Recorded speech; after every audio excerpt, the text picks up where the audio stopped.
Präsentiert von...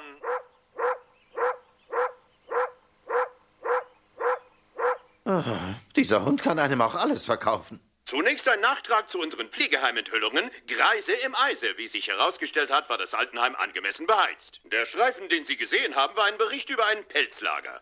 Des Weiteren wurden wir aufgefordert, uns für die Bezeichnung Greise zu entschuldigen. Als nächsten Beitrag bringen wir nun den Fall des streitsüchtigen Tattergreises. Oh, ein Frontalangriff von verfaultem Fleisch. Diese blöden Parasiten. Gibt's keine Möglichkeit, Gerechtigkeit zu finden? Wenn Sie als Verbraucher eine Beschwerde haben, dann wählen Sie diese Nummer. Langweilig. Dad, du solltest den Quickemat öffentlich anprangern. Und nun eine Botschaft von der Kirche der Heiligen der letzten Tage. Dad, hörst du mir überhaupt zu? Lisa, sei bitte leise, der Hund bellt.